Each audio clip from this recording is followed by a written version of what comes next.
बोलिए सत्यनारायण भगवान की जय।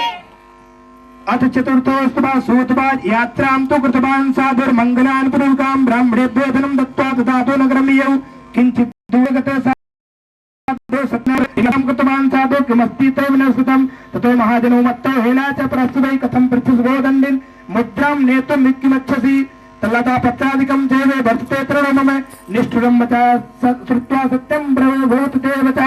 ओम सूतवाद। श्री सूत जी ने कहा, साधु नामक वैश्य मंगल स्मरण कर ब्राह्मणों को दान दक्षिणा दे अपने घर की ओर चला।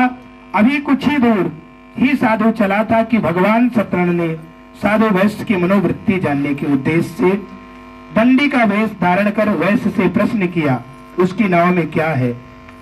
संपत्ति में मस्त साधु ने हंस करके कहा कि हे दंडी स्वामी, क्या तुम्हें मुद्रा रुपए चाहिए? मेरी नाव में तो लता पत्र ही है। ऐसे निष्ठुर वचन सुनकर श्री सत्यनारायण भगवान बोले, तुम्हारा कहा सच हो। इतना कह दंडी वैश्य के पास गए, कुछ दूर जाकर के बैठ गए, समुद्र के ही किनारे बैठ गए। दंडी स्वामी के चले जाने के पश्चात साधु वैश्य ने देखा कि नाव हल्की और उठती हुई चल रही। वह बहुत चकित हुआ। उसने नाव में लता पत्र ही देखे तो मूर्छित हो पृथ्वी पर गिर पड़ा। होश आने पर चिंता करने लगा। तब उसके दामाद ने कहा, ऐसे शोक क्यों करते हो? यह दंडी स्वामी का श्राप है। वह दंडी स्वामी सर्व समर्थ है, इसमें संशय नहीं। उसके शरण में जाइए, मनवांछित फल प्राप्त होगा।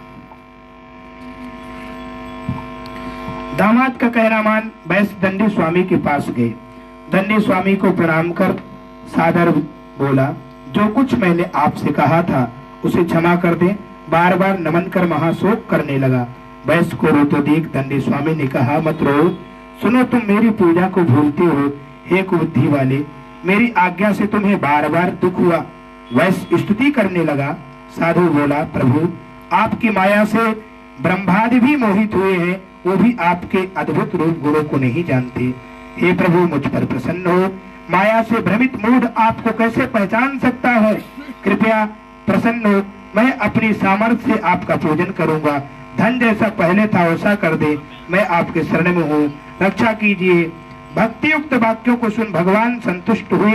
वैश्य को उसका मनचाहा वर देकर भगवान अंतर ध्यान हो गए। तब वैश्य नाव पर आया। उसे धन से भरा देख सत्यनारायण की कृपा से मेरी मनोकामना पूर्ण हुई।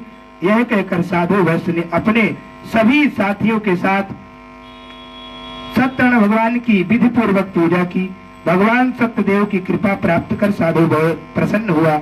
नाव चलने योग्य बना, अपने देश की ओर चल पड़ा। समझ में आ रहा? बताना। अपने गृह नगर के निकट अपने दामाद से बोला, देखो, यह मेरी रत्नपुरी के रक्षक रत्नपुरी है। धन के रक्षक दूत को नगर में भेजा।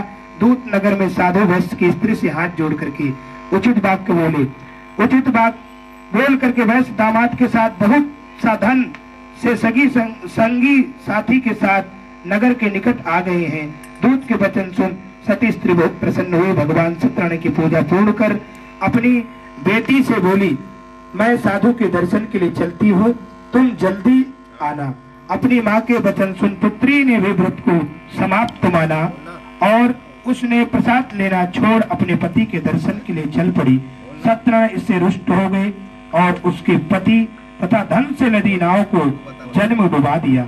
कलावती ने वहां अपने पति को नहीं देखा। उसे बड़ा दुख हुआ और वह रोती हुई भूमि पर गिर गई। नाव को डूबती देख कन्या के रोदन से डरा हुआ साधु वैश्य बोला, क्या आश्चर्य हो गया? नाव के मल्लाह भी चिंता करने लगे। अब तो लीलावती भी अपनी बेटी को दुखी देख व्याकुल हो पति से बोली,